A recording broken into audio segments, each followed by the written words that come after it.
मामी अकेली थी घर पे, बच्चे सो रहे, रात के 12:30-1 बज रहे होंगे। वो टीवी देख रही थी अपना आराम से बैठ के। एकदम से ना उन्हें बॉल की आवाज आती है कि कोई बॉल से खेल रहे हैं, एकदम से टक टक टक। तो उन्हें लगा उनका बेटा जाग गया है और वो खेल रहा है बॉल के साथ। उन्होंने आवाज लगाई उसे कि तू सोया नहीं अभी तक? तो कुछ रिस्पॉन्स नहीं आया। वो चल रही है टक टक टक। मामी देखती हैं कि कॉरिडोर में एक छोटा सा बच्चा बैठा हुआ है, करीब 8-10 साल का, और वो कॉरिडोर में ही बॉल मार रहा है टक टक टक, और रिस्पॉन्ड नहीं कर रहा कुछ। तो बच्चा भाग के बच्चों के रूम में चला जाता है। इतने घंटी बजती है, एकदम से वो दरवाजा खोलती हैं तो एक सफेद सी ड्रेस में एक औरत खड़ी है, धूल मिट्टी उसके भी है, और उसके हाथ में फावड़ा है। अब वो औरत अंदर घुसती है मामी को धक्का देके और सीधा बच्चों के कमरे में घुस जाती है। तो देखती है बच्चों का कमरा लॉक हो गया। अब वो मामी बार बार ठोके जा रही हैं, उसे चिल्लाए जा रही हैं, कौन है, कहाँ से आई हो तुम, खोलो दरवाजा खोलो। अचानक से वो दरवाजा अपने आप खुलता है। वो देखती हैं कि वो बच्चा और वो औरत साथ में खड़े हुए हैं और उल्टी गर्दन से मामी को देख रहे हैं। मामी इससे पहले कि कुछ रिस्पॉन्ड कर पाती, वो दोनों नीचे कूद जाते।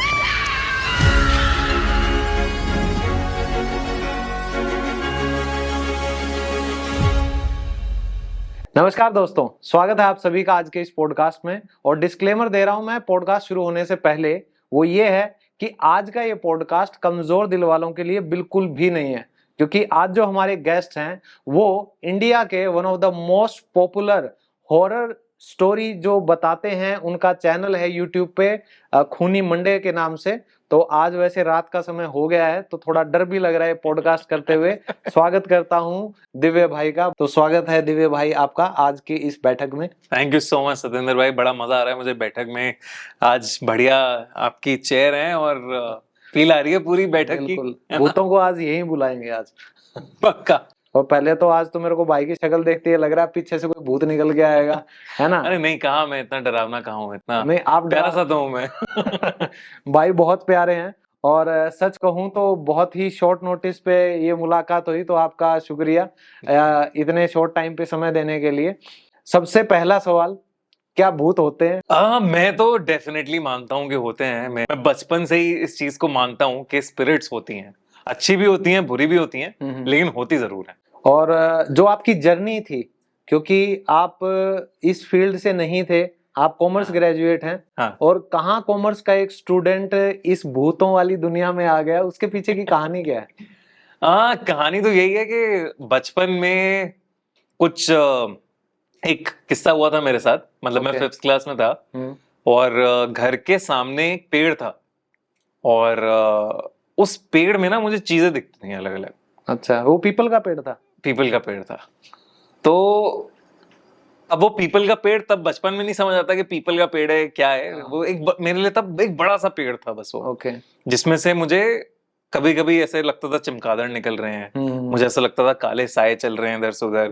मुझे कभी कभी ऐसे आवाजें सी आती थी उस पेड़ के अंदर से, कि मतलब जैसे वो विस्पर कर रहा हो कोई कुछ। तो और मेरे घर का ना जो डोर है वो जाली का दरवाजा था, तो जाली के दरवाजे से ठीक सामने वो दिखता था। और मैं रात में खड़ा हो जाता था कई बार, और मैं क्यों खड़ा होता था पता नहीं, मैं आधा घंटे तक खड़ा रह के वो उस पेड़ को देखे जा रहा था। अच्छा, क्या था मुझे पता नहीं। आपकी एज क्या थी उस टाइम पे? मैं 5th क्लास में था। मैं कितना 10 साल का हूँगा, 10-11 साल का हूँगा मैं। भूतों के प्रति इतना लगाव, मतलब क्या हुआ क्या नहीं, अब वो मुझे कभी भी समझ में नहीं आता कि क्या था। डरने लगा था मैं उस पेड़ को देख के ना, डरने लगा था कि कुछ कुछ चीजें हैं जो डरावनी सी हैं। आप दोस्तों को बताते हो अपने मोहल्ले के, तो वो ये तो कहते नहीं कि भाई तू डर रहा है चल कुछ करते हैं, वो तो कहते हैं डर गया तू है, डर गया तो मर गया, और मजाक उड़ाते हैं। बिल्कुल।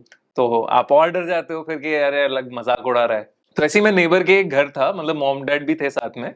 हम लोग उनकी छत पे बैठे हुए थे और छत से भी वो पेड़ दिखता था, और एक झूला लगा हुआ था उनकी छत पे। तो कहते थे रात में झूले पे नहीं बैठा। हाँ, ये हमें भी बड़े बुजुर्ग बोलते हैं। और ऐसा माना जाता है कि साए वाए आ जाते हैं, साए चिपट जाते हैं झूले पे आप रात में होते हो तो अब मैं ऑब्वियसली डरा हुआ तो हुआ ही था, पेड़ दिख रहा है मुझे, रात का टाइम है और दोस्त लोग हैं जो मजाक उड़ाते रहते हैं, तुम्हारा डर गया सो मर गया। तो मैंने डिसाइड किया कि भैया मैं झूले पे बैठूंगा और झूलूंगा, डेयरिंग करूंगा, डेयरिंग करूंगा। हाँ। अब उस झूले पे मैं बैठा, थोड़ी देर तो कुछ नहीं हुआ, फिर एकदम से मैं उस पेड़ को देख रहा हूँ, मुझे ऐसा लगता है कि फ्लैशेस में कोई औरत जैसा इंसान, मतलब औरत जैसा कुछ आत्मा टाइप, वो मेरे पास आ रहा है फ्लैशेस में, ऐसे ऐसे ऐसे ऐसे ऐसे आ रहा है और झूले का लेफ्ट वाला जो चेन होता है वो नीचे गिर के टूट जाता है और झूला टूट जाता है, मैं नीचे गिर जाता हूँ। अब मेरा रोना छूट जाता है, मम्मी पापा को लगता है ऐसे लग गई है चोट इसलिए रो रहा है, लेकिन मैं जानता हूँ चोट वोट तो सब अलग बात है, जो डर के मैं रोया हूँ उस दिन, मुझे बहुत घबराहट हुई और पता नहीं क्यों मैंने मम्मी पापा को कभी बताया नहीं, आज तक नहीं बताया। अब तो पता ही है, लेकिन तब उस टाइम पे बचपन में बताया नहीं कभी मैंने। अच्छा। क्यों नहीं बताया, शायद कमजोर समझेंगे या जो भी है, मुझे डांटेंगे, ऊपर ही क्यों गया, हाँ क्यों क्यों कर रहा है तू, और तेरे ये आहट वाट सब बंद करा देती हूँ मैं। हाँ, उस टाइम पे ये चलते थे ना, आहट नाटक चलता था, बड़ा डरावना होता था, तो आहट देखता था मैं, मतलब वो होता था कि हॉरर नहीं दिखाएंगे वरना फिर तो सो नहीं पाएगा और ये सब, तो शायद इस डर से मैं नहीं बताया कभी। लेकिन जब ये किस्सा हुआ उसके बाद से तो मुझे फिर और बहुत सारी चीजें देखने लगी उस पेड़ के अंदर, इधर से उधर रेंगती हुई चीजें, रेंगते हुए स्पिरिट्स और ये सब, और पागल सा हो गया था मैं, मतलब बिल्कुल जैसे आप डर जाते हो ना और आप डर के फिर आप थोड़ा एबनॉर्मली बिहेव करने लगते हो, बात करनी बंद कर देते हो, खेलने जाना बंद कर दिया, स्कूल में भी आप शांत हो जाते हो, तो मैं काफी पागल सा हो गया था और दोस्त लोग अभी भी डराए जा रहे थे जो डराते हैं।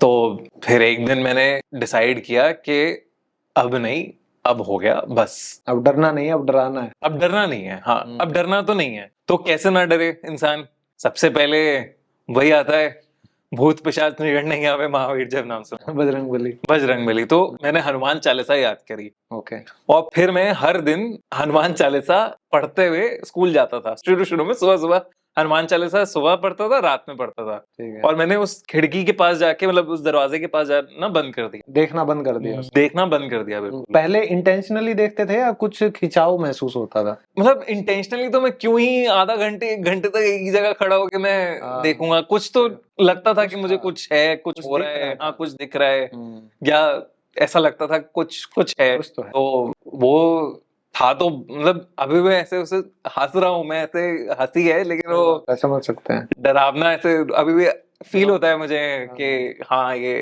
क्यों हुआ था, कैसे हुआ था, क्यों हुआ था। तो उसके बाद फिर मैंने हनुमान चालीसा याद करी, ऑनलाइन लिस्ट निकाली है कौन सी सबसे डरावनी हॉरर मूवीज हैं, अच्छा उनको बैठ के देखना चालू किया। तो डरे हुए थे और डरना चाहते थे या जानकारी लेना चाहते थे? डर का सामना करना चाहता था। अच्छा कि अब हाँ कि आपने हनुमान चालीसा याद कर लिया, अब मेरे पास पावर है, सुपर पावर है, जो भी है, हाँ तो अब मैं और देखता हूँ कि क्या है, कौन और मुझे कितना डराता है, क्या है। मुझे लग रहा है भाई आपकी ना क्यूरियोसिटी थी, बहुत ज्यादा क्यूरियोसिटी थी, और वो काफी बढ़ गई, क्योंकि हॉरर मूवीज के बाद जब मुझे याद है 10वीं क्लास में पहुंचा था, ये सब करते करते हॉरर पसंद आने लगा था। तो फिर मैं दिल्ली और गाजियाबाद के आसपास जितनी भी हॉरर की जगहें हैं, अच्छा वो जाने भी लगा। खुद गए आप उन जगह? खुद गए, कई बार दोस्तों के साथ, कई बार अकेले भी। जैसे स्कूल में कॉलेज में बच्चे करते हैं ना, रात को 12 बजे जाना है, हाँ कब्रिस्तान, बहुत सारे कब्रिस्तान गया। अरे रात में बहुत, दिल्ली की जैसे नॉर्थ कैंपस में पढ़ते थे तो वहां भी पीर गायब करके है, वो माना जाता है बड़ा कि हॉन्टेड है, तो वहां गया हूँ मैं रात के करीब 2-3 बजे, अकेला गया हूँ, एक बार दोस्तों के साथ गया हूँ, एक बार अकेला गया हूँ। दिल्ली कैंट की जो सड़क है, दिल्ली कैंट की सड़क, वो जो एक चुड़ैल है रोकती है, मुझे नहीं रोका, लेकिन हाँ मैं गया हूँ वहां पे, देखा, मतलब उसकी भी कहानी तो है। हाँ। और मलचा महल गया हूँ मैं, मलचा महल में मुझे सबसे ज्यादा हुआ था। तो मलचा महल में जब मैं गया था, मलचा महल कहाँ पर है ये? आप एयरपोर्ट जाते हो अगर, या आप नोएडा की साइड जा रहे हो या गाजियाबाद की साइड जा रहे हो दिल्ली से, तो मलचा मार्ग आता है एक, अच्छा। बिल्कुल सेंटर में है दिल्ली के, फॉरेस्ट का एरिया है ना, रिज एरिया, ओके, उसी के अंदर है मलचा महल। तो आप जंगल में उस जगह पे घुस गए? हाँ मैं उस जगह पे घुस गया था रात में अलाउड भी नहीं है वहां पे रात में, शाम को बैरियर्स लग जाते हैं। अकेले गया हूँ मैं, और जब वो था कॉलेज के दिनों में गया था मैं, और जब वहां गया था तो तब मुझे ऐसा फील हुआ था कि जैसे आसपास एकदम से मतलब गर्मी का टाइम था, ठंड लग रही थी। अच्छा, गर्मी में सर्दी का ऐसा? हाँ, और हवा नहीं चल रही है। ओके। हवा मतलब इतनी भी नहीं चल रही है पत्ता भी हिले, इतनी भी हवा नहीं चल रही है, एकदम रुका हुआ है, ठंड लग रही है, ऐसा लगता है कि सांस कम आ रही है। और कहीं ना ये कहते भी हैं कि अगर आसपास भूत या कोई ऐसी आत्माएं हो ना तो सर्दी ज्यादा लगती है आपको। बिल्कुल, सर्दी ज्यादा लगती है। हाँ। आपको सांस आनी अजीब सी हो जाती है, स्मेल आने लग जाती है अजीब सी एक। अच्छा। तो मतलब मुझे कभी एक्चुअल में मेरे सामने ऐसा कोई भूत खड़ा हुआ नहीं दिखा, फिगर नहीं आई, फिगर नहीं आई, महसूस बहुत हुआ, और फ्लैशेस में समझ आता था कि अच्छा। जैसे आपने देखा होगा मूवीज में वो बोर्ड होता है, ouija बोर्ड, हाँ हाँ, उससे भूतों को बुलाया जाता है और ये सब करा जाता है, तो वो सब भी करा है मैंने वहां पे जाके। मतलब भूत आके दिखा। हाँ, मतलब इतना क्यूरियोसिटी है, इतना इंटरेस्ट हो गया कि ये सारी चीजें हो गई, और तब मुझे फील हुआ था कि कुछ तो हो रहा है, कोई आ रहा है मेरे पास। तो मजा आ रहा था, डर लग रहा था? तबीयत खराब हो रही थी। ऐसा वो भी नहीं था कि मजा आ रहा है या डर लग रहा है, तबीयत बहुत ज्यादा खराब हो रही थी कि आप खड़े रहने में आपको मुश्किल हो रही है, आपको चक्कर से आ रहे हैं, आपको एकदम सर बहुत ज्यादा भारी हो रहा है आपका। तो मुझे लगा कि निकल जाना चाहिए। ओके। तो मैं वहां से निकला बाहर, और उस दिन के बाद 5 दिन तक मुझे बुखार था। अच्छा। बहुत तेज बुखार था, मतलब 102 103 करीब बुखार था, कंटिन्यूअस चला है वो 4-5 दिन। डोलो ले लेके, या जो भी तब उस टाइम क्रोसिन या जो भी दवाई थी तब, वो ले लेके किसी तरह निपटाया वो। तो नजर वजर उतारी गई, मम्मी ने नजर उतारी और ये सब हुआ। मैंने बताया नहीं उन्हें कि मैं ये सब काम कर रहा हूँ, लेकिन हाँ कि मुझे अजीब सा लग रहा है, कुछ ऐसा मैंने बोला कि मुझे तो ये लगता है। जो सिलसिला था ऐसी जगहों पे जाने का, पैरानॉर्मल एक्टिविटीज को फील करने का, ये आपने कब तक रखा, कब तक चालू रखा ये?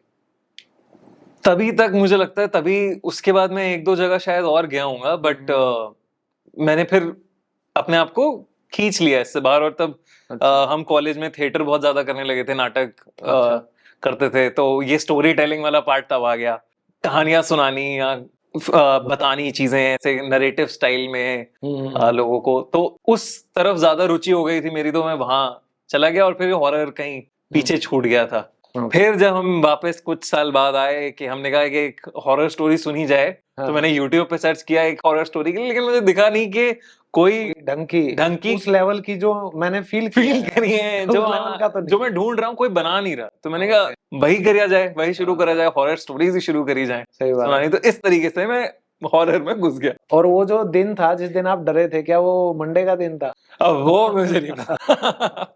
बिल्कुल हो, अब आपने पूछा है सवाल तो जरूर मंडे का ही दिन रहा होगा वो, तभी खूनी मंडे बन गया। खूनी मंडे। तो ये खूनी मंडे वैसे टाइटल आया कैसे दिमाग में? जब हमने स्टार्ट किया था ये चैनल, तब मैं नौकरी कर रहा था। ओके।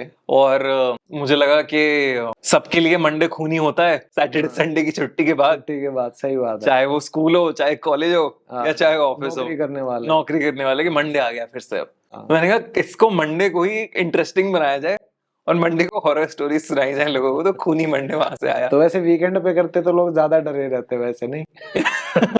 अरे वो भी था ना, अगर मैं मार्केटिंग के हिसाब से सोचूं तो बहुत सारे यूट्यूबर्स जैसे थर्सडे फ्राइडे सैटरडे संडे लेके बैठे हुए थे कि हमारी वीडियो इस दिन आती है। अच्छा। तो मैंने कहा मंडे हमारा दिन हो जाएगा। और जो सबसे बड़ी बात की जाती है यूट्यूब पे या कंटेंट क्रिएशन की दुनिया में, वो है कंसिस्टेंसी। एग्जैक्टली। तो मंडे से हमारा खुद का ही डिसिप्लिन वाला रूल बन गया कि हर मंडे टू मंडे ही वीडियो डालनी, वो डालते रहे। और आई थिंक वो काफी बड़ा रीजन है चैनल की सक्सेस के लिए। नहीं, बहुत अच्छा भाई का चैनल कर रहा है, सबको पूरी दुनिया को डराने का काम कर रहे हैं। और आज तक ना आपने इतनी हॉरर स्टोरीज सुनाई हैं, आपके पास कहानियां आती हैं, आपके पास लोग भेजते हैं अपने जो एक्सपीरियंस है उनको, तो आपने क्या कोई ऐसा फिक्स पैटर्न नोट किया है? जैसे तो कहते हैं ना, सफेद कपड़ों में औरत घूम रही है, कैंडल मोमबत्ती लेके, छोटा बच्चा है वो खेल रहा है, तो क्या कोई फिक्स पैटर्न है भूतों का ऐसे डराने का? मैंने काफी स्टडी किया जब, तो मतलब कई सारी कहानियां भी आई, और मैं जैसे क्यूरियोसिटी की वजह से भी पढ़ता गया, तो इतना तो समझ आया कि 2-3 पैटर्न्स हैं। जैसे अभी हमने बात करी कि हवा का रुकना, ठंडक का महसूस होना, सांस ना आना, स्मेल आना, बहुत एक गंदी सी सड़ी हुई किसी चीज की स्मेल आना, तो ये सब पैटर्न्स हैं। इंडियन स्टोरीज में खासकर सफेद साड़ी वाली चुड़ैल या लाल साड़ी वाली चुड़ैल, तो इसका भी बहुत ज्यादा एक मान्यता रही है कि बहुत सारी हमारी हिस्ट्री में ऐसी औरतें हैं जो विधवा मरी हैं, सफेद साड़ी में मरी हैं। कोई तो ऐसी होगी जो सबसे पहले मरी होगी और उस कहानी को लेके ही लोग मतलब पैटर्न बना के हो चल रहे हैं। सकता है। तो हो सकता आप है। कोई भी ऐसी फीमेल की कोई ऐसी हॉरर स्टोरी आपको याद आ रही है जो बोन चिलिंग हो, आपको लग रहा था कि भाई इससे ज्यादा हॉरर या दर्द भरी कहानी मैंने किसी भूत की नहीं सुनी? दया आती है ना कई बार भूतों पे, अब जो फिल्मों में नहीं दिखाते हाँ, कि यार ये ऐसे हमें तंग नहीं कर रही, इसके साथ ना कुछ बुरा बुरा हुआ हुआ था, है। और वो हैप्पी एंडिंग की तरफ ले जाते हैं, लेकिन रियल लाइफ में ऐसा कुछ होता रियल नहीं लाइफ में हैप्पी एंडिंग नहीं है। डर के तो आपकी हालत खस्ता ही होती रियल है। लाइफ में हैप्पी एंडिंग हाँ। नहीं होती। तो जैसे एक किस्सा आया था हमारे पास, नई नई शादी हुई थी उनकी, और वो लोग ड्राइवर के साथ जा रहे थे वापस घर की तरफ जा रहे थे, मतलब आफ्टर सब सेरेमनी वगैरह खत्म होने के बाद जो एक विदाई होती है, और रास्ते में जो मेन वाला रास्ता था उसमें जाम लगा हुआ था, तो उन्होंने गलती से वो वाली रोड ले ली जिस रोड पे नहीं जाना था। हाँ। जब उस रोड पे वो गए तो ड्राइवर चला रहा था अपना, ये लोग तो बैठे हुए हैं अपना दूल्हा दुल्हन आराम से पीछे, ड्राइवर चला रहा था। ड्राइवर को अचानक से सामने ऐसा लगा कि एक लाल साड़ी में लड़की है जो आ गई है, खड़ी हुई है, मतलब अच्छा। दुल्हन है, एक दुल्हन की ड्रेस में खड़ी हुई है, और ड्राइवर, गाड़ी डिसबैलेंस होती है हल्की सी कि भाई एकदम से कैसे आ गया, तो ड्राइवर ने झटके से रोका उस गाड़ी को। ड्राइवर ने कहा उनसे कि भाई ऐसे सामने एक लड़की आ गई थी। वो कहते हैं तू पागल हो गया है, पी रखी है तूने क्या, यहाँ कोई भी नहीं है, दूर दूर तक कोई नहीं है इस रोड पे। तो वो वापस से गाड़ी चलाने लगता है। अब जब वो वापस से गाड़ी चला के घर पहुंच जाते हैं वो लोग, अब ड्राइवर को, जब ये लोग ऊपर चले जाते हैं अपना घर वर के अंदर चले जाते हैं, ड्राइवर जा रहा होता है वापस, तो उसे दिखता है कि गाड़ी के ऊपर वही लाल साड़ी में औरत बैठी हुई है। अच्छा, कार के ऊपर? कार के ऊपर। अब उसकी फट जाती है ये देख के वो। अब वो भी ना ऐसे ऐसे देखता है कि दिखी और गई कहीं गायब हो गई, तो उसे बहुत ज्यादा डर लग जाता है। वो कहता है मुझे अंदर इन्हें बताना पड़ेगा अब जाके कि ऐसा ऐसा है। अब अंदर वो अपने कपड़े वपड़े चेंज कर रहे होंगे जो भी है। तो जब दूल्हा घुसता है दुल्हन के पास, तो दुल्हन से वही जो प्यार मोहब्बत की बातें होती हैं, वो प्यार मोहब्बत की बातें कर रहा है। बातें कर रहे थे अभी तो बातें कर रहे थे। बातें करते करते वो घूंघट उठाता है उसका चेहरा बिल्कुल एक अलग और डिस्टॉर्टेड सा चेहरा, मतलब एकदम चोटिल और ये सब के टूटा फूटा चेहरा, एकदम डिसफिगर्ड चेहरा। और वो एकदम डर जाता है कि ये क्या हो गया। इतने ड्राइवर भी आ जाता है कि ये सर ये है, ये सारी चीजें हैं, और बाहर कुछ है, मतलब वो किसी को बताता है, वो घर में किसी को बता रहा होता है, मम्मी पापा को या किसी को बता रहा होता है, और यहाँ पे ये चुड़ैल इसका गला पकड़ लेती है और इसकी फट जाती है कि क्या करूं मैं, क्या है, और एकदम इसकी आंख बेहोश हो जाता है। मतलब जब ड्राइवर और मम्मी पापा लाके गेट वेट खोलते हैं तो ये बेहोश पड़ा होता है बिस्तर पे, इसके गले में पूरा नीला निशान होता है, इसे जल्दी से ले जाया जाता है हॉस्पिटल। और जो लड़की होती है वो बाथरूम में मरी हुई पड़ी हुई मिलती है। अच्छा, हाँ, लड़की की डेथ हो चुकी थी। अब जब एक किस्सा पूरा, जब वो लड़का उठता है ये सब बताता है, जब उस रोड के ऊपर बात होती है, तो वहां के लोकल लोग जो उस रोड के आसपास के हैं वो उन्हें बताते हैं कि यहाँ पे एक लाल साड़ी में भूतनी घूमती है, उसकी शादी के दिन उसका एक्सीडेंट हो गया था, वो मर गई थी, और अब वो किसी भी शादी वाले जोड़े को खुश नहीं देखना चाहती। इससे रिलेटेड ना मेरे को एक चीज और भी बात आ रही है। एक प्रथा सी है, मुझे नहीं पता कि कहीं होती है नहीं होती, हरियाणा में जहाँ मेरे रिश्तेदारियों में कहीं भी शादी हुई है, जहाँ मेरी भी हुई थी, मेरे बड़े भाई की हुई थी, तो हम शादी वाली कार में थे।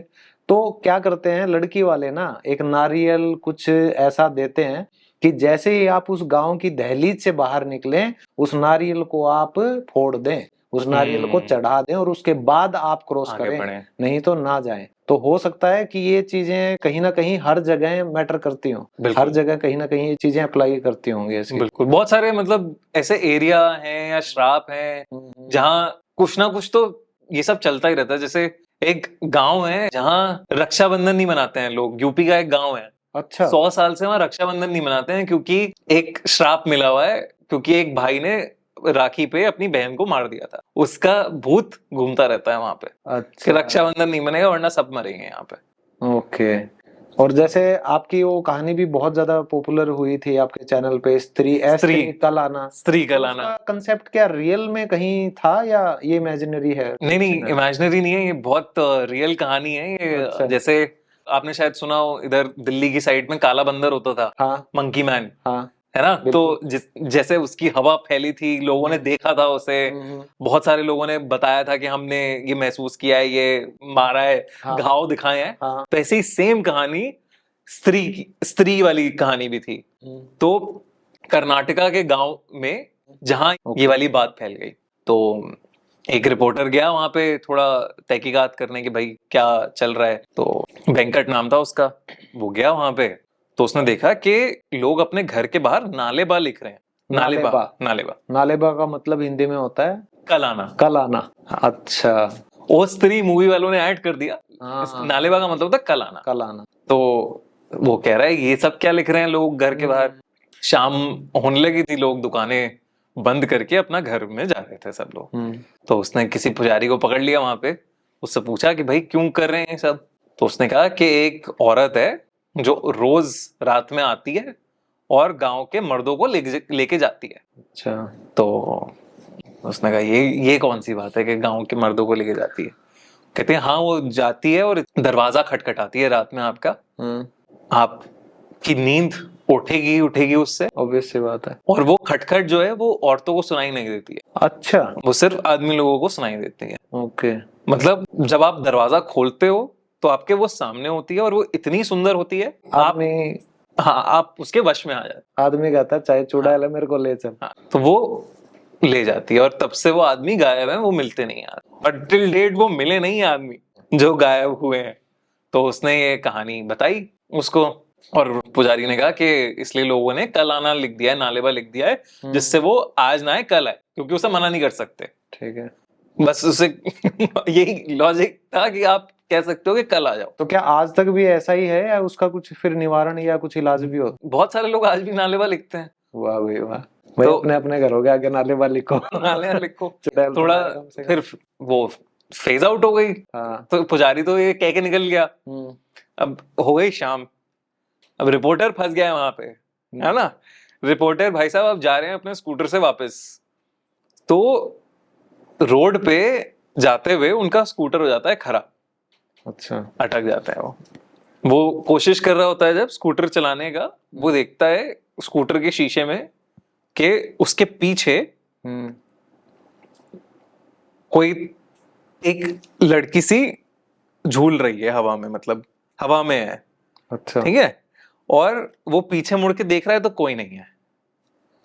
ठीक है, वो अब डर रहा है, वो कोशिश कर रहा है कि चलाए किसी तरह, आगे बढ़ाए उसको, स्कूटर को खींचने की कोशिश कर रहा है वो। बार बार ध्यान उसका उसमें मिरर में जा रहा है।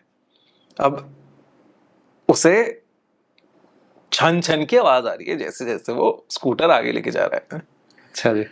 वो पायल वाली छन छन, और तेजी में जा रहा है। फिर एकदम से उसे आवाज आती है वेंकट। अच्छा। तो उसका नाम पुकार, ये जो बोला है ना, ये सुन के मेरे ही रोंगटे खड़े हो रहे हैं। वेंकट। तो वो नाम पुकार रही है उसका। अब वो तो बहुत ज्यादा डर गया, उसने स्कूटर साइड में फेंका और कहीं भागा। वो कोई खाली खंडर सा घर मिला उसे, उसमें घुस गया वो। जैसे ही वो घुसा, बंद किया उसने दरवाजा या जो भी है, वो अब बाहर से उसे खटखट की आवाज आ रही है, बहुत जोर से खटखट की और छन छन की, मतलब कि जैसे कोई वही औरत खटखटा रही है और उसका नाम पुकार रही है बार बार। वो ऐसा डरा हुआ है, उसे अभी तक फेस टू फेस उसने देखा नहीं। अब क्या हुआ उसके साथ उस रात पता नहीं। अगली सुबह वो उस खंडर में बेहोश पाया गया, कपड़े वपड़े फटे हुए थे उसके। अच्छा। और गांव वालों ने कहा क्योंकि तुम इस गांव के नहीं हो, इसलिए तुम्हें लेके नहीं गई वो। अच्छा। इसलिए शायद तुम्हें छोड़ दिया है, बच गए। हाँ। अब वो क्या था, क्यों था, क्या है, वो सब मिस्ट्री है कि क्यों लेके जाती थी लोगों को, लोग कहाँ हैं, वो क्या हुआ उनके साथ, ये सब मिस्ट्री है। लेकिन है, ये लेजेंड है आज भी आप देखोगे कहीं ना कहीं किसी ना किसी के घर के बाहर मिल जाएगा नालेवा लिखा हुआ, वहां पे और लोगों ने कमेंट्स में हमारी वीडियो के लिखा है ये सब कि ये सच था। ये सच है। वाह भाई। हमारे मम्मी और दादी बताती हैं, हम हमारे घर के बाहर भी लिखा हुआ था। वैसे मेरे को ये लगता है जैसे भूत हो या भगवान हो, ठीक है, देखा इनको किसी ने नहीं है, और जिन्होंने देखा है वो इस हालत में नहीं है कि वो फिर बता पाए, तो इसीलिए लोग कहते हैं कि बोला हम नहीं मानते, होते नहीं होते, लेकिन जिसके साथ होता है वो मानता है। मैं मेरा भी बताऊं, अगर बचपन से ही मैं इन चीजों को मानता हूँ, क्योंकि मैंने इन चीजों को अपने घर में ही देखा है, आज बता रहा हूँ मैं पहली बार, ठीक है। मेरे पापा की सिस्टर्स हैं, उनमें 2 में बचपन से जब से मैंने होश संभाला, तो ये पीर बाबा की एक मजार थी हमारे घर के पास में ही, वहां पे वो दिया रखते थे, और शाम को 5 बजे एग्जैक्ट वहां सारी औरतें आगे बैठ जाती थी जिनको भी थोड़ा बहुत असर लगता था, और वो मजार थी किसी पीर की, और सिर्फ वो दिया रखा जाता था, और उस दिए को अपने आप जलते हुए मैंने मेरी आंखों से देखा है, बिना कुछ बत्ती लगाए, बिना आग दिखाए, वो दिया अपने आप जलता था, और जैसे ही वो दिया जलता था पीछे से चिल्लाने की आवाजें शुरू हो जाती थी, और उनमें मेरी 2 बुआ भी थी, और वो मतलब ऐसे ऐसे सर्कल में उनमें पेशी आती है, ये बोलते हैं, लौटते हैं, तो ऐसे लौटने लग जाती थी कमर के बल। वैसे मेरी एक बुआ खड़ी भी नहीं हो पाती थी ढंग से, उनमें इतनी कमजोरी आ गई थी 10 साल में, तो जो उनके अंदर जो साया था उन्होंने इतना उनको कमजोर कर दिया था कि वो खड़ी भी नहीं हो पाती थी, लेकिन जैसे ही उस मजार के पास जाती थी वो पहलवानों की तरह ऐसे मतलब कलाबाती खाती थी कि जिम्नास्टिक वाले प्लेयर भी फेल हो जाएं उनके आगे। ये आपने देखा है अपनी ये मैंने मेरी आंखों से देखा है, और उस दिन से लेके आज तक हनुमान चालीसा कंठस्थ है मेरे को। मैं नहीं भूलता। मैं मेहंदीपुर भी गया हूँ उनको साथ लेके, और वहां मेहंदीपुर बालाजी के मैं एक ही बार गया हूँ, दोबारा जाने की अपनी हिम्मत नहीं हुई। वो किसी की नहीं होती वहां, वो नजारा हर कोई देख नहीं सकता। आप गए हो कभी वहां पे? मैं गया हूँ एक बार। अच्छा। उफ, नहीं आप मतलब नहीं, आप देख सकते, आप नहीं देख सकते। चेनों में जब ऐसे घूम रही हैं, वो चिल्ला रही हैं, चीख रही हैं, और मारा जा रहा है उन्हें, वो बचपन का खौफ आज भी मेरे एकदम आंखों में थोड़ा पानी आने को हो गया, क्योंकि मेरी खुद की जो बुआ थी मैंने उनको देखा है उस सिचुएशन में, उन कंडीशन में। तो मेहंदीपुर बालाजी, अगर किसी को कोई बहम हो ना जिंदगी में कि भूत नहीं होते, बेटा एक बार वहां झलक ले आना, फिर पता चल जाएगा। तो आपने मेहंदीपुर बालाजी में भी बुआओं को देखा है अपने सही? हाँ, उनकी पहले तो उनमें था, अब तो चारपाई पे बैठ ही गए हैं, और उनकी 2 बेटियां हैं उनमें भी फिर उनका असर आ गया है, और एक की अभी शादी हुई है, वो ये लगा लो कि 60 किलो से उसमें 30 किलो वजन रह गया है अब, इतना मतलब कि तोड़ दिया है उसको अंदर से उस साये ने। कोई भी ये कहे ना धरती पे नहीं होता भाई, मैं प्रमाण दिखा दूंगा, आंखों के सामने दिखा दूंगा बिठा के, ठीक है। एक जगह है राजस्थान में नारड़ नाम से, ठीक है, मेहंदीपुर बालाजी अलग है, नारड़ में एक पीर की दरगाह है, ठीक है, वहां भी आपको ऐसे ऐसे नजारे मिलेंगे ना, आपकी अंदर तक आत्मा परमात्मा सब कुछ हिल जाएगा। तो ये जब मेरी दिव्य भाई से बात हुई थी इस टॉपिक को लेके, तो मैं दिव्य भाई से 10 गुना ज्यादा एक्साइटेड इसीलिए था क्योंकि ये रियलिटी एग्जिस्ट करती है, और लोग मानने को तैयार नहीं होते। आज की जनरेशन कहती है हम नहीं मानते, who is God, who is ये आत्मा वात्मा, मगर भाई कभी टकरा गए ना जिंदगी में, दोबारा बोलने के लायक ही नहीं रहोगे। सही बात है। हाँ। वो तो बिल्कुल है यार। कितने सारे लोग लिखते हैं कि मैंने नजर के ऊपर एक वीडियो बनाई थी। हाँ, ये नजर वाला बड़ा गंदा किस्सा है। कोई थोड़ा सा, जैसे आज आप बड़े स्मार्ट क्यूट लग रहे हो, तो मेरी नजर में कुछ अगर काली नजर है तो नजर लग जाती है। ये क्या होता है? मतलब ये होता तो है, मैं मानता तो हूँ कि जैसे मैंने कहा शुरू में कि पॉजिटिव स्पिरिट्स होती है, नेगेटिव स्पिरिट्स होती हैं। मतलब यही है कि पॉजिटिव एनर्जी होती है, नेगेटिव एनर्जी होती है। तो अगर आपको कोई नेगेटिव एनर्जी भेज रहा है और अगर वो ज्यादा हो जाएगी तो आप पे हावी तो हो जाएंगी। वो कहते हैं ना, ऑरा का खेल है आपका। बिल्कुल। दूसरा मेरे को आपसे ये पूछना था, बचपन में चाहे हमने कहानियां देखी हो, चाहे हम आज भी कुछ बॉलीवुड की फिल्में देखते हो, 90% जो कहानियां है ना वो सारी पहाड़ों में होती हैं, ज्यादातर भूतिया कहानियां इस तरह की। तो हॉरर स्टोरीज जैसे धर्मशाला के पास भी बताते हैं कि एक ऐसा गांव है जिसमें मतलब अंधेरा होने के बाद आप निकल नहीं सकते। तो ऐसी मतलब कई जगह, एक राजस्थान में भी एक जगह बताई कि रातों रात पूरा गांव गायब हो गया था, कुलधरा। तो ये कहानी है क्या? और मतलब अखबारों में कहीं इसका ज्यादा जिक्र नहीं होता, सरकार दबा लेते हैं क्या इसको जानबूझ के? मुझे लगता तो है ऐसा कि है ना? ये सारी चीजें होती हैं क्योंकि सरकार तो चाहती है ना कि प्रगति हो, पैनिक लोग मोड आके, में ना जाए लोग। हाँ, अगर मैंने कह दिया तो जैसे हमने एक मुंबई की सोसाइटी के ऊपर जब हमें मटेरियल मिला था तो हमने उसके ऊपर एक कहानी बनाई कि ये अच्छा। हॉन्टेड है, ओके, तो हमें प्रॉपर्टी वालों का नोटिस आ गया, आपने नाम ले दिया था सोसाइटी नाम का? ले दिया था सोसाइटी का, हाँ, है न्यूज में है नाम, ओके। हम तो बस उसको दोहरा रहे हैं, उस कहानी को बता रहे हैं। तो हमें नोटिस आ गया कि आप डिफेम कर रहे हो। फिर जब बात हुई उनसे कि आपकी वजह से प्रॉपर्टी के रेट गिर रहे हैं, यहाँ पे लेने को तैयार नहीं है कोई। अच्छा, जब ये एक सोसाइटी पे एप्लीकेबल है तो ऑब्वियसली सब चीजों पे एप्लीकेबल तो है ही। तो पहाड़ों की कोई एक ऐसी कहानी सुनाओ जो मतलब सच में बोन चिलिंग हो और लोगों को भी लगे कि हाँ भाई, पहाड़ों में जाते वक्त ना 10 बार सोचना चाहिए। एक कहानी सुनाता हूँ जिसमें आपकी सफेद साड़ी वाली भी आ जाएगी अच्छा, वापस से।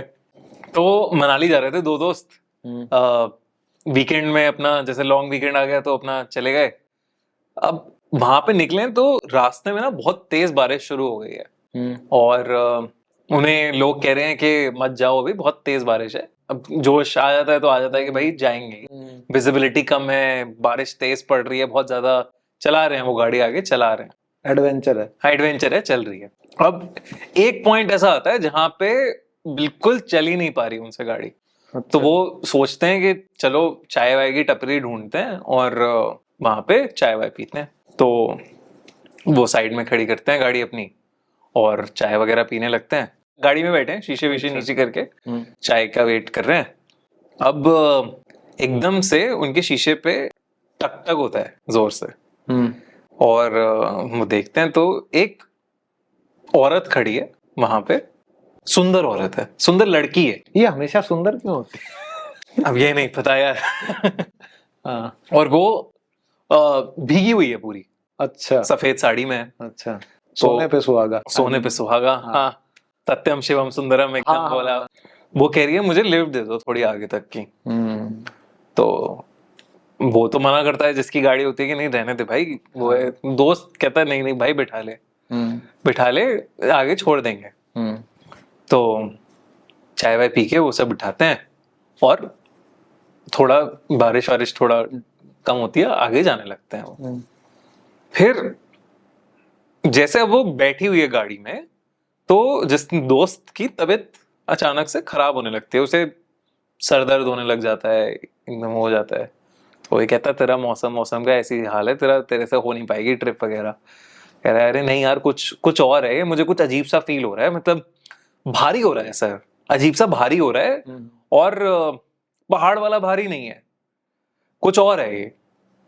तो वो कहता है कि चल होगा ठीक है, चला रहे हैं वो गाड़ी आगे।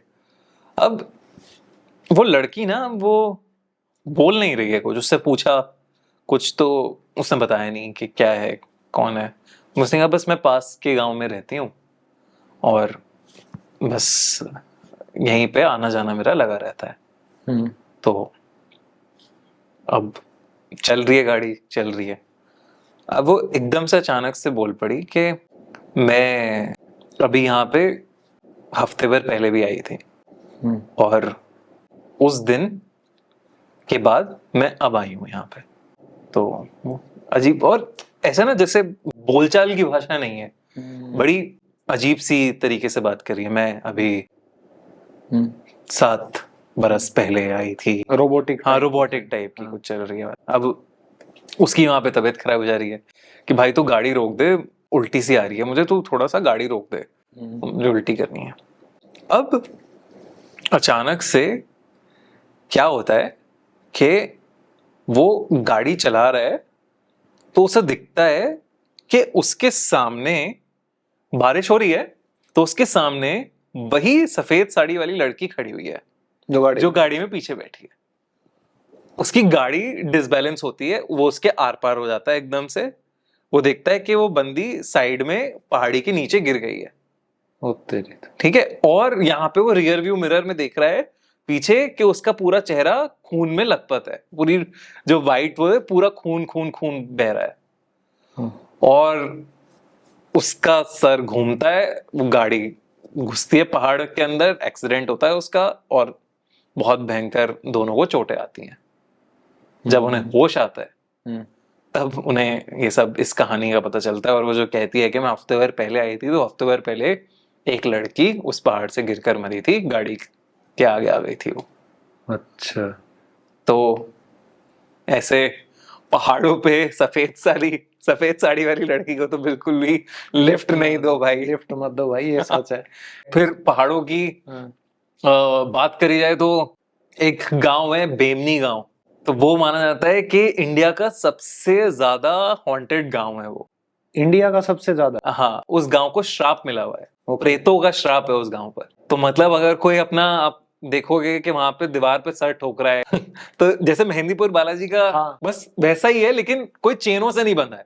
अच्छा। ये सब चल रही हैं पूरा गांव में, ये सब? पूरे गांव में प्रेतों का साया है, और सब अपने नमक वमक छिड़क के पूरा घरों के आसपास पूरा अपने लक्ष्मण रेखा टाइप सबने बना रखी है, वैसा चलता है। अच्छा। और कहते हैं कि शादियों के टाइम पे सबसे ज्यादा ये सीन होता है कि दुल्हन पे चढ़ जाती हैं भूतनियां। अच्छा। और बहुत कॉमन है ये, मतलब वहां पे पंडितों को पता है कि ये होने वाला है, ऐसा हाल है उस गांव में, तो सबके लिए बड़ी आम बात है। डरावनी चीज है बहुत। और ये विला वगैरह भी होते हैं कई वहां पे, उनमें भी कहते हैं कि कई जो पुराने अंग्रेजों के टाइम के 200-300 साल के पुराने जो घर हैं वो भी कई खाली पड़े हैं, ऐसे ऐसे कॉटेजेस जो बिल्कुल। मोस्टली कहते हैं। तो ऐसी कोई है स्टोरी कि भाई कॉटेज में कोई कपल था जिसका मतलब कुछ हादसा हुआ, कुछ ऐसा? हाँ। तो मुझे तो ऐसा लगता है कि जहां मौतें हुई हैं, हाँ। जहां पुराने इतने सालों के राज दफन है, वहां कुछ तो होगा। कुछ तो होगा। भानगढ़ कहते हैं कि सबसे हॉन्टेड जगह है, तो हाँ। वहां पे इतने सारे लोग मरे भी तो हैं उस किले में मुगलों भानगढ़ ने। की मतलब एक ना रियल स्टोरी है क्या? मतलब एक बार वो जरूर बताओ, क्योंकि मेरे को लगता है कि भानगढ़ के नाम से डरते तो बहुत लोग हैं, लेकिन रियल स्टोरी शायद लोगों को पता नहीं, मतलब हिस्ट्री क्या है। हिस्ट्री है। हाँ। तो फैक्चुअल हिस्ट्री एक चीज है, और एक है जो एक बताई जा रही है। तो जो बताई जा रही है वो मैं आपको बताता हूँ पहले। तो रानी रत्नावती रहती थी वहां पे, बहुत सुंदर रानी थी, जिसपे फिर से सुंदर। अब क्या करें, तो रानी रत्नावती की सुंदरता पे एक तांत्रिक का दिल आ गया था। अच्छा। तो उस तांत्रिक ने एक इत्र बनाया कि वो इत्र रानी रत्नावती अगर अपने ऊपर लगाएगी तो उसे आकर्षण फील होगा उस तांत्रिक के प्रति, सम्मोहन का भाव आएगा तांत्रिक के प्रति। तो वो इत्र जब मार्केट में शॉपिंग करने जाती हैं, वो अपने जो भी लोकल मार्केट था, तो वो इत्र खरीद लेती हैं, वो वाला सेटिंग वेटिंग करा के वो तांत्रिक बिकवा देता है। अब किसी को इसकी भनक लग जाती, तो वो जाके रानी रत्नावती को बता देता है कि ऐसा ऐसा चीज है, इत्र में मिलावट है। तो वो उस इत्र को बाहर फेंकती हैं, और वो इत्र एक चट्टान पे जाके लग जाता है, मतलब चट्टान क्या, बड़ा पत्थर। अच्छा। और वो पत्थर उस तांत्रिक को कुचलकर मार देता है। ओ तेरी तो। और जब तांत्रिक मर रहा होता है तो वो श्राप देता है रत्नावती को और उसकी पूरी प्रजा और पूरे महल को। ओके। कि आज जैसे मैं मरा हूं तड़प के, वैसे ही यहाँ पे रहने वाला हर एक इंसान मरेगा। अच्छा। उसके कुछ ही समय बाद, कुछ ही महीनों बाद बल्कि, मुगल आते हैं, हर एक इंसान को मार देते हैं। वो बच्चे, रानियां, औरतें, किसी को नहीं छोड़ते, सबको मार देते हैं जब वो भानगढ़ पे लूट करता है। अच्छा। और फिर जब मुगल वहां पे राज कर रहे होते हैं तो उस पे आग लग जाती है। अच्छा। भानगढ़ में। तो ये फैक्चुअल है कि मुगलों ने वहां पे जाके मारा और उस जगह पे आग लग गई। अच्छा। तो एक्चुअली में हजारों लोग मरे हैं वहां पे। तो कुछ तो होगा ना। ये जो जले थे, ये मुगल जले थे? ये जो भी मुगल के लोग रह गए थे ना। हाँ। जो जैसे अब आपने कब्जा कर लिया तो कब्जा करके कुछ लोग आपने छोड़ दिए वहां पे रखने के लिए, रूल करने के लिए, वो सब जल मर गए। मतलब वहां कोई रह ही नहीं सकता। ओहो। इसलिए वो खंडर बन गया। तो गवर्नमेंट ने भी, इवन कोर्ट ने भी ये रोक लगा रखी है कि अंधेरा होने के बाद वहां कोई जाएगा नहीं। तो कुलधारा की भी यही कहानी है कि 1000 लोग एक रात में गायब हो गए उस गांव से, और वो भी श्राप देके गए थे अपना गांव में कि हमारे अलावा कोई रह नहीं पाएगा यहाँ पे। अब यहाँ पे भी एक लड़की है, यहाँ पे भी सुंदर लड़की है, और यहाँ पे भी राजा है जो उस लड़की को हासिल करना चाहता था। अच्छा। तो पालीवाल ब्राह्मण बड़ी ऊंची कास्ट मानी जाती है कि बड़े नॉलेजेबल पर्सन और ये सब माने जाते हैं। तो उनकी एक बेटी पर राजा का दिल आ गया वहां के एरिया का, ठीक है। तो उसने कहा मुझे चाहिए वरना मैं सबको मार दूंगा। तो उन्होंने कहा कि हम अपनी बेटी नहीं देंगे और हम छोड़ के चले जाएंगे गांव। तो इसीलिए रातों रात वो गांव पूरा खाली हो गया और उस गांव को उन्होंने श्राप दिया कि हमारा घर है, हमारे अलावा कोई रहेगा नहीं यहाँ पे कभी भी। ओके। कोई भी एक रात भी गुजार नहीं सकता यहाँ पे।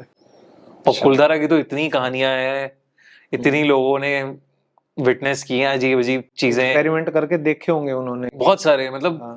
कि लूप में फंस गए कि एक लूप में आप उस एरिया से बाहर मतलब जाने की कोशिश करो लेकिन बार बार आप वहीं फंसे जा रहे हो। अच्छा। और आप अंदर जाते हो तो आपको आवाजें आ रही हैं लोगों की, जैसे आप किसी रेजिडेंशियल कॉलोनी में रह रहे हो वैसे पायल की भी आवाजें आएंगी, छन छन की भी आवाज आएंगी, लोगों की हुक्का पानी पीने ये सब की भी आवाजें आएंगी, ये सारी चीजें चल रही हैं, बर्तनों की आवाजें आएंगी, ये सब चलता रहता है वहां पे। इनफैक्ट गौरव तिवारी, आपने शायद नाम सुना हो, इंडिया के सबसे बड़े पैरानॉर्मल इन्वेस्टिगेटर माने जाते हैं गौरव तिवारी। ओके। उनकी डेथ हो गई है 31 की एज में because of some paranormal activities only. But उन्होंने जब वो कुलधारा गए थे तब उन्होंने कहा कि ये तो कुछ अलग ही लेवल पे है, नेक्स्ट लेवल पे है। वो अपने मीटर्स और फ्रीक्वेंसी मीटर्स और ये सब लेके गए वहां पे, डिवाइसेस वगैरह उन्होंने बहुत सब कैप्चर किया कि कुलधारा तो बहुत ही अजीब जगह है।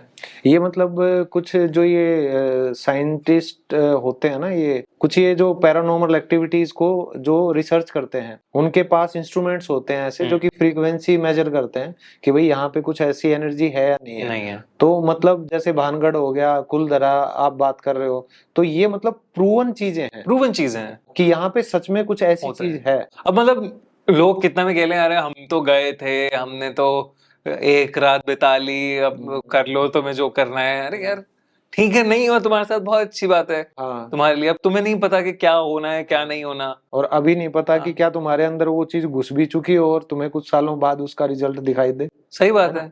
कभी भी प्रकृति के साथ ना छेड़छाड़ नहीं करनी चाहिए, इसलिए मैंने भी अपनी क्यूरियोसिटी को फिर रोक दिया। उसके बाद फिर मैं अब ऐसे जगह जा जाके वो नहीं करता कि क्या चल रहा है क्या नहीं हो रहा है, उंगली नहीं करता, छेड़ता नहीं हूँ। मैं छेड़ता नहीं हूँ। अब वो बड़ा अलग ही फिर वो चीजें हो जाती हैं। कोई भी कहता है कि भूतों पे विश्वास क्यों किया जाए या क्यों माना जाए, मैंने कहा आप हिंदू धर्म के हिसाब से जब घर में डेथ होती है आप 13 दिन या 10 दिन के लिए बिलीव करते हो कि आत्मा है, आप सारी प्रक्रियाएं करते हो, फिर आप कैसे कह रहे हो कि आत्मा नहीं है? बिल्कुल सही बात है। हमारे फिर तो ये पितर वाली भी तो चीज है, आप पितरों को पूछते हो। हाँ, फिर ये भी मत करो। आप कैसे कह सकते हो कि भूत नहीं होते? इसके ऊपर एक बात और भी है, जैसे हमारे होली दिवाली होती है, तो दिवाली पे अमावस्या है ना, होली पे पूर्णिमा, तो लोग क्या करते हैं, कभी भी देख लेना होली और दिवाली के आसपास आपके किसी भी चौराहे पर आपको खाली नहीं मिलेगा, कुछ ना कुछ तोड़ के मिलेंगे। नींबू मिर्ची मिलेगा, आटे का दिया मिलेगा, लाल साड़ी मिलेगी, मिठाइयाँ मिलेंगी, ये सारी चीजें मिलती हैं। हाँ मिलती हैं। हम 2 भाई हैं, मैं और मेरा बड़ा भाई, तो हम दोनों दिवाली होली आते हैं ना बसते थे कि मेरी मम्मी कहती थी संदक निकाल के आ, अब भाई चौराहे पर कौन जाएगा, बोला नंगे पैर जाना है, पीछे मुड़ के देखना नहीं। तो हम बिलीव तो नहीं करते, लेकिन पड़ोस में सारे निकल जाते हैं अंकल लेके नंगे पैर, बोलेंगे नहीं, रख के आ जाएंगे, कोई कितना चिल्लाता रहो। तो इन चीजों का क्या है कि मतलब क्या मैटर करती है अमावस्या और पूर्णिमा इन चीजों? मतलब कहते तो हैं कि फोर्सेस दोनों की, जैसे होली पे कहते हैं कि ब्लैक मैजिक की फोर्सेस बहुत बहुत ज्यादा स्ट्रांग होती हैं। ओके। और सेम दिवाली पे भी है कि ब्लैक मैजिक की या सुपरनैचुरल चीजों की फोर्सेस बहुत ज्यादा स्ट्रांग होती हैं। तो ऐसे बहुत सारे किस्से आपको मिल जाएंगे। एक किस्सा हमारे पास आया था, एक लड़की होली से 2 दिन पहले अपने घर जा रही थी, मेटरनल होम जो है मायके। हाँ। उसके घर के बाहर चौराहा पे उसका पैर आटे के दिए पे पड़ गया और वो चिपक गया उसके पैर से, जूते से चिपक गया। जैसे घर पहुंची उसकी तबीयत थोड़ी खराब होने लगी, तभी से एकदम से कुछ नहीं हुआ। फिर होली से पहले वाली रात, होलिका दहन वाली रात, वो वॉशरूम वगैरह करने की उठी, उसका सर एकदम से चकराया, उसे ऐसा लगा कि किसी ने उसे धक्का दिया और वो नीचे गिरी। फिर उसके बाद उसे कुछ दिखा नहीं कि कौन है क्या है, आसपास कुछ कोई नहीं था। अगले दिन होली का दिन था। होली के दिन अब उस लड़की के दोस्त आए। अब दोस्तों के साथ एक और दोस्त था, उसे लगा उनका ही दोस्त होगा ये, तो आ गया साथ में ये सब। तो अब वो इंसान इसके पास आया, इसे रंग लगाने लगा, और रंग लगाते लगाते उसे ऐसा फील हुआ कि वो कुछ और भी लगा रहा है मेरे, और बहुत तेज दबा रहा है। वो एकदम से चिल्लाई वहां पे कि क्या कर रहे हो तुम, और उसे पीछे हटाया और अपने दोस्तों को कहने लगे किस इंसान को तुम लेकर आ गए हो अपने साथ। दोस्त कह रहे हैं हम तो किसी को लाए नहीं है, तुझे क्या दिख रहा है, कौन दिख रहा है, ठीक है, कोई था ही नहीं वहां। वो परेशान होने लग जाती है कि क्या हो रहा है। वो कहती है अंदर तू बैठा, सो जा जाके, तू अभी मत कर, ये रेस्ट कर ले, माँ कहती है। उसकी जो छोटी बहन है वो वीडियो बना रही थी, तो उसकी वीडियो में कैप्चर हो गया कि वो एक हवा में बात कर रही है किसी से, और उसके चेहरे पे रंग जो है वो लगता जा रहा है, अपने आप रंग आ रहा है, अपने आप रंग आ रहा है। तो जैसे ही वो माँ को उसने, छोटी बहन ने वीडियो दिखाई, माँ ने तुरंत बुलाया पुजारी पंडित को और कहा कि आप देखो इसको क्या है। उसे लड़की को जैसे ही वो पंडित पुजारी एंटर हुआ, वो चीखने चिल्लाने लगी बहुत ही अजीब तरीके से, कि जैसे उसे किसी ने पोजेस कर रखा हो।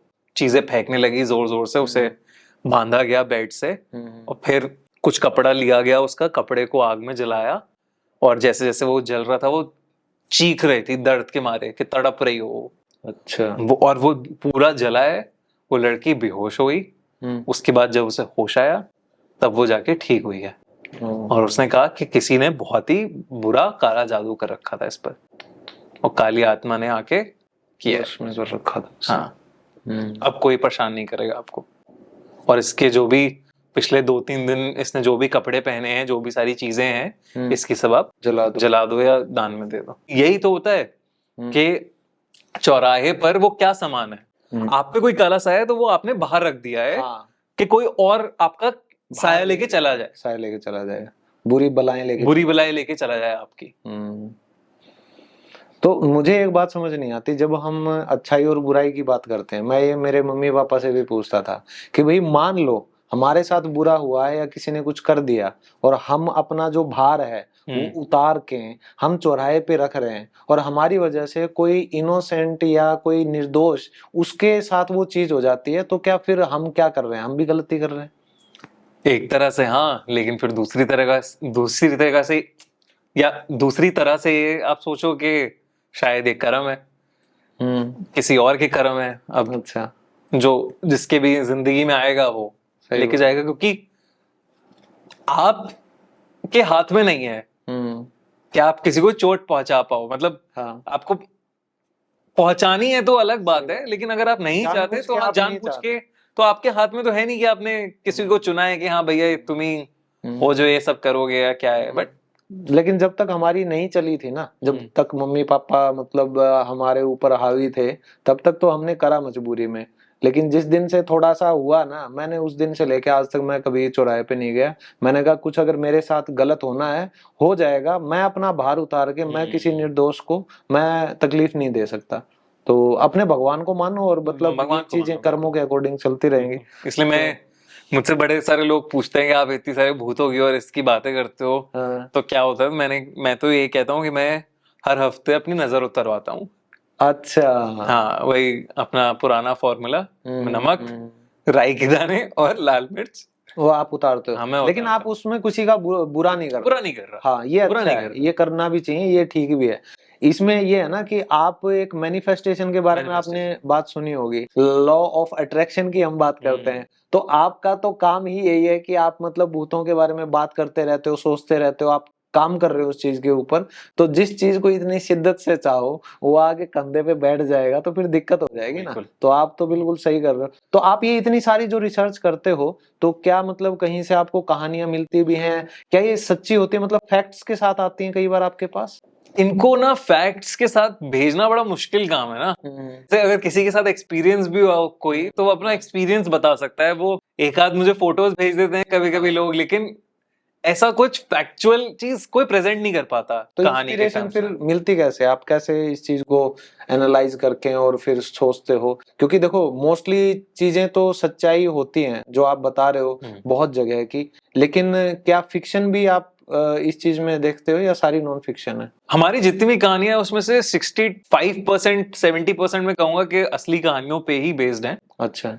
बाकी 30% हम एंटरटेनमेंट के लिए फिक्शन कहानियां करते हैं। Okay. हमारी ऑडियंस भी जानती है ये बात। बिल्कुल बिल्कुल। और कुछ कहानियां ऐसी होती हैं जो मतलब रियल होती हैं, लेकिन उसमें थोड़ा सा हम अपनी तरफ से एक स्टोरी ऐड करी जाती है ताकि थोड़ी इंटरेस्टिंग कहानी हो। बिल्कुल बिल्कुल। लेकिन चीजें तो होती हैं यार। अब जैसे अगर ब्लैक मैजिक की बात करी जाए, वशीकरण हाँ की बात वशीकरण, होती है, बिल्कुल। तो अब जैसे एक लड़के ने हमें कहानी भेजी थी, तो उसने कहा था कि मैं एक लड़की को बहुत पसंद करता था और वो मेरी बड़ी अच्छी दोस्त थी। ये काम किस किसी ने किया अपने स्कूल कॉलेज में? तो ये लाल किताब वाले उपाय ना? हाँ, लाल किताब और ये सब हाँ। पकड़ ले। तो अब उसने कहा कि मुझे पसंद थी वो, लेकिन वो मुझे उस तरीके से पसंद नहीं करती, भाव नहीं देती थी। भाव नहीं देती थी उस तरीके से। दोस्त थी अच्छी। अब वो कहीं जा रहा था बस में, तो उसने देखा बस में लिखा रहता है कि हाँ 1 घंटे में, 1 दिन में, 2 दिन में लड़की को अपने वश में करें, मनचाही लड़की। मनचाही लड़की को अपने वश में करें। ये भाई साहब पहुंच गए एक ऐसी जगह पे, एक बाबा के पास पहुंच गए और बड़ा कठिन सा रास्ता लेके, जंगल सा कुछ था, उस रास्ते में लेके एक वीरान पड़ी हवेली सी में घुसे अंदर। मतलब ऐसा नहीं था कि कोई नॉर्मल सड़क पे अपना झोला ठेला झोला लेके बैठा है, वैसा नहीं था। पूरा एक हवेली टाइप सा था, उसमें बैठा हुआ बाबा, जिसको देख के यकीन भी हो जाए ये तो पक्का करवा देगा, ये तो पक्का करा देगा। तो वो घुसा अंदर और उसने कहा बाबा से कि मतलब वो बाबा कुछ पूजा कर रहा था, कुछ मतलब आपको ये लोग जो ऐसे करते हैं बड़े अजीब से लगता है, आपको डर भी लगता है इन लोगों से। तो बिल्कुल। उसे वैसा ही लगा क्योंकि वो बड़ा भयानक सा देखने में दिख रहा था। तो उसने कहा कि ऐसा ऐसा है बाबा, मैं एक लड़की को पसंद करता हूँ और ये है वो है। तो वो क्या, बाबा ने उसे लाल कपड़ा दे दिया और एक कुछ मंत्र सा दे दिया कि रोज रात में इस वस्त्र को धारण करके वो मंत्र तुझे पढ़ना है तो वो लड़की तेरी हो जाएगी। जब पहली बार गया वो, तो उसने पैसे देने के लिए आगे बढ़ा बाबा को, बाबा बताओ कितने पैसे हुए। बाबा ने कहा मुझे पैसे नहीं चाहिए। ठीक है चला जा। फिर तो यकीन भी हो जाता है। फिर तो यकीन हो जाता है। वहां पे कोशिश कर रहा है, हुआ नहीं काम। तो उसने कहा एक बार वापस से जाता हूँ बाबा के पास कि क्या है। तो बाबा कहते हैं तू एक अंगूठी लेके जा और उसे अंगूठी पहना और फिर यहाँ लेके आ। अच्छा। तो वो लड़का यही करता है, अंगूठी पहनाता है उसे और एक झूठे रीजन की बोल के यहाँ पे ले आता है बाबा के पास। अब जब वो बाबा के पास उसे लाता है तो वो अंदर घुसते ही वहां बेहोश हो जाती है लड़की। ये भेज देता है उसे बाहर कि तू बाहर जा, मैं तुझे बुलाता हूँ अभी। ठीक है। अब वो बाबा कुछ कर रहा है अंदर, पता नहीं ऐसे। टाइम बीतता जा रहा है, आवाजें आ रही हैं चिल्लाने की, लड़की की नहीं, बाबा की चिल्लाने की आवाजें आ रही हैं और अजीब अजीब आवाजें आ रही हैं। अच्छा। जैसे कोई यज्ञ चल रहा हो बहुत बड़ा सा। ठीक है। वो दरवाजा पीटने लग जाता है, खुलता नहीं है दरवाजा। वो फिर किसी तरह घुसता अंदर। ठीक है। अब जब वो घुस रहा है, वो देख रहा है कि उस लड़की की बॉडी हवा में है। अच्छा। ठीक है। और बाबा उस पे कुछ फेंक रहा है, काला पाउडर, लाल पाउडर, ये सब फेंक रहा है उस पर। और फिर उसने कहा कि आ गया तू अंदर, रुक 1 सेकेंड। तो फिर वो अपना खत्म वतम करके करता है, वो लड़की खड़ी हो जाती है उठ के और वो कहता है जा, ले जा इसे, अब तुझे जो कराना है ये कर देगी। और वो देखता है कि एकदम जिंदा लाश की तरह हो गई है वो लड़की। बात सब मान रही है लेकिन जिंदा लाश हो गई है वो लड़की। फीलिंग्स नहीं है, इमोशंस फीलिंग्स नहीं है, जो वो कह रहा है वो कर रही है, बस वश में है। ठीक है। वो कहता है बाबा मुझे माफ कर दो, इससे पहले जैसी कर दो जैसी ये पहली थी, मुझे कुछ नहीं चाहिए। ठीक है। बाबा कहता है ये तो नहीं हो सकता, अगर तुझे चाहिए तो मैं इसे फिर से जीवित कर सकता हूं मार के। ओहो। वो उसकी बलि चढ़ा देता है। वो औरत जिंदा नहीं होती दोबारा। वो कहता है कि काली शक्ति को तूने आज आजाद किया है, एक आत्मा को जिसको मैं पूछता हूं, तेरे को हमेशा उसकी वो लगेगी, तू जा। उस लड़के ने लड़की को मरवा दिया वशीकरण और इस सब के चक्कर में। ऐसा ईमेल आया मेरे को, ऐसा कोई पर्टिकुलर नाम नहीं भेजा। नाम नहीं भेजा। जब मैंने ये कहानी पढ़ी तब मैं खुद ही वो हो गया कि ये अरे हैरान यार, ये करने तो वाली बात है कि मतलब किस हद तक आप चले जाते हो। आप मतलब इंसान हो ही नहीं, आप खुद राक्षस तो पहले ही पहले ही बन गए गए। ये सोच के कि आप अपनी इच्छा पूर्ति के लिए दूसरे का नुकसान कर बैठोगे। अब देखो, कॉलेज टाइम की बात करो या स्कूल टाइम की बात करो, शायद लगता है आप भी या मैं भी, हमारा इन्फेचुएशन होता है, ठीक है, हर किसी के साथ होता है। किसी का एक्सट्रीम होता है, किसी का कम होता है, लेकिन तब भी यहाँ वाला जो माला है उसका इस्तेमाल करो। बिल्कुल। ठीक है, हमारे पास भी बड़ी काली किताब लाल किताब ये पड़ी रहती थी। मैं एक छोटा सा किस्सा बताता हाँ। हूँ, ये लड़के से याद आ गया। तो मैं अपने आप को ये मानता हूँ, भाई शुक्र है मैं उस लेवल पे नहीं गया। मैं स्कूल में पसंद करता था किसी लड़की को, मुझे और कुछ दिखता ही नहीं था। पढ़ाई वढ़ाई भाड़ में जाए, वो क्लास में आ रही है, देख रहा हूँ ऐसे बैठ के, ठीक है। टीचर सामने खड़ी है, मैं साइड में देख रहा हूँ, मैंने कहा ठीक है। टीचर आके थप्पड़ मार रही है, मैंने कहा तू मार ले, मैं तो देखूंगा। हाँ। तो उस लड़की के लिए बड़ी गलत थी ना वो सिचुएशन। फिर वो कहती है मान जा, ये है वो है। मैं कहा मानना नहीं है, मैंने कहा मेरे को दोस्ती करनी है। क्योंकि हमें इतनी समझ भी नहीं होती कि हम कितना परेशान कर रहे हैं किसी को। तो उस टाइम पे ये लाल किताब काली किताब, ये ना अपने आसपास वाले, जैसे आपको डेयरिंग के नाम के ऊपर झूले पे बिठा हाँ। दिया, तो पीयर प्रेशर में कई हम ऐसे काम कर जाते हैं। तो कहते हैं कि आम के पेड़ की डाली से पत्ते के ऊपर लिख के, उससे सिंदूर से कुछ करके एक छोटा सा ताबीज बना के और मैंने यहाँ पे बांध लिया। बोले कि अमावस्या की रात को 12 बजे से लेके सुबह 4 बजे तक आप ये मंत्र पढ़ो और चीजें हो जाएंगी। किसी दोस्त ने ही बताया था। और मैं ताबीज बांध के सुबह तैयार, मैंने कहा आज तो भाई फतेह हमारी है। मैं उसके पास गया, ताबीज ऐसे ऐसे करूं मैं सारा दिन, ठीक है। मैं सारा दिन ना खाना खाया ना कुछ, उसके हाँ। क्लास के पास बैठ के, और मैं सारा दिन ऐसे ऐसे करता घूमा। शाम तक देखा कुछ हुआ नहीं, मैंने कहा चलो कल फोन आ जाएगा, कल ही होगा। कुछ नहीं हुआ। मैं तो उस दिन वो उतार के फेंका। वो दिन आज का दिन, अपन तो इन चक्करों में पड़े पढ़ते ही हैं। नहीं। लेकिन वो जो एक्सट्रीमिटी होती है ना, पागलपन, जो साइको हम बन जाते हैं कई बच्चे, इस उम्र में कम से कम ये काम ना करो, क्योंकि आपकी डेयरिंग के चक्कर में किसी की जिंदगी खराब हो जाती जिंदगी है। खराब हो सकती। मैं कह रहा हूँ चलो वो आपका काम नहीं किया, अगर काम कर जाता मैं और नेक्स्ट स्टेप करता, फिर नेक्स्ट लेवल पे बढ़ जाता। लेकिन फिर भी अपना दिमाग अपने पास ही है। अपना दिमाग अपने पास रखो, ये सब मत करो। हमारे कॉलेज में एक लड़का था, वो एक लड़की को पसंद करता था। वो लड़की उसको भाव नहीं देती थी। उसने हमारी आंखों के सामने उस लड़की के पैर की मिट्टी उठाई और उसने उस मिट्टी को अपने किसी रिश्तेदार को दिल्ली में पहुंचाया। उसके ऊपर काला मंत्र जादू वाला कुछ करवाया, 3-4 हजार रुपए किसी तांत्रिक को देके।